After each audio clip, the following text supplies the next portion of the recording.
we were talking about how you came about putting this series together. Right, so it was actually around the time that I was working on the pictures of paintings of people, the Right. paintings of pictures of people with paintings, there we go. And that was very tedious work, very slow, deliberate work. And honestly, that's a good example of me sort of subjugating my own desires to the concept.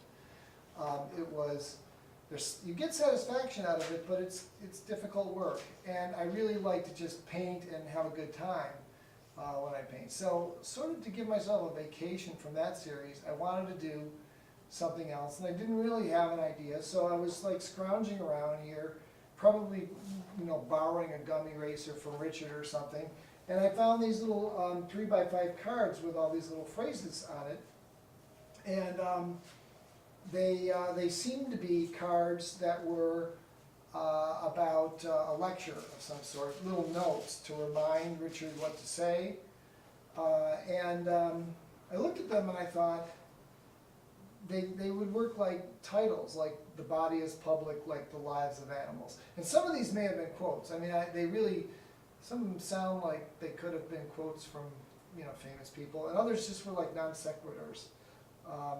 So these were just cards that Richard was working on for some kind of writing assignment or public speaking assignment that he Well, had. not just working on, that's the interesting thing. I found them, and then I later said, so what are these cards? And he looked at them and he said, I don't know.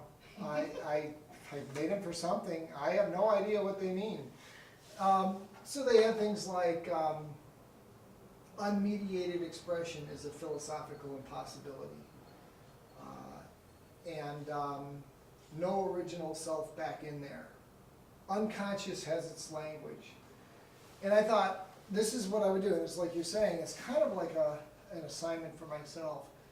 I tend to collect images because I use a lot of images in my work.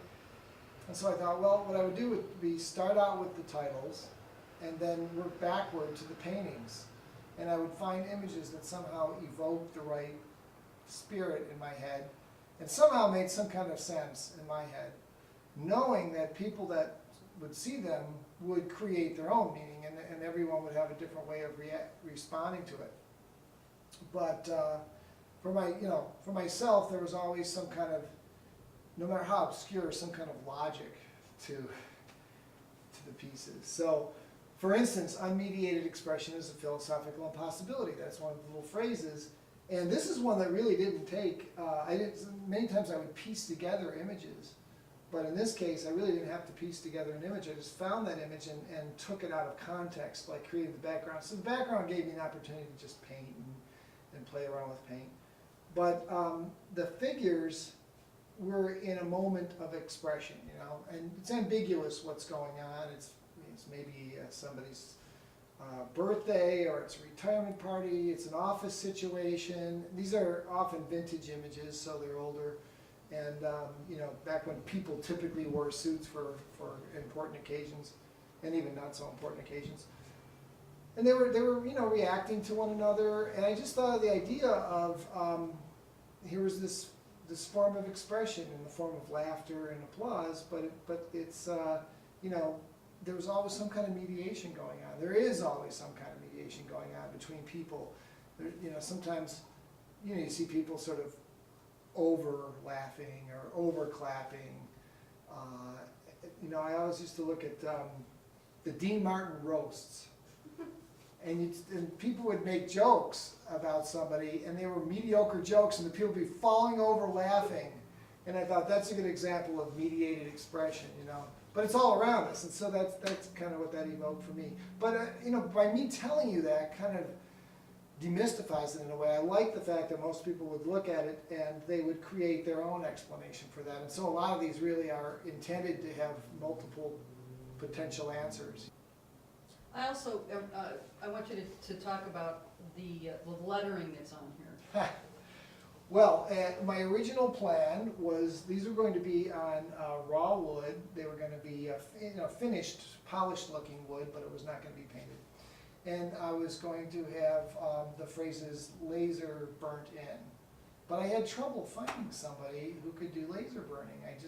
And maybe today I would have more success, but at the time, I couldn't find it in the phone book, and I asked people. Somebody knew someone, but that person turned out to be unreliable.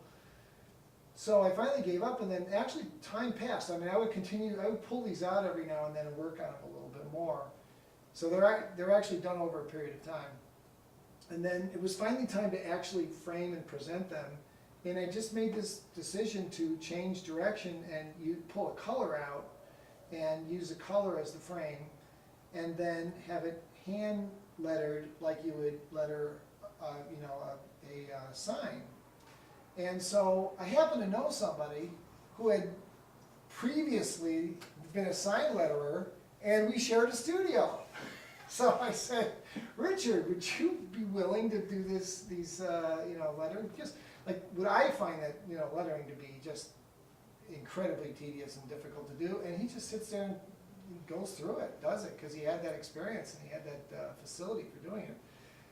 So he said, sure. And, I don't know, I think I bought some paint, said, well, you can keep the paint. So that was like the little trade-off,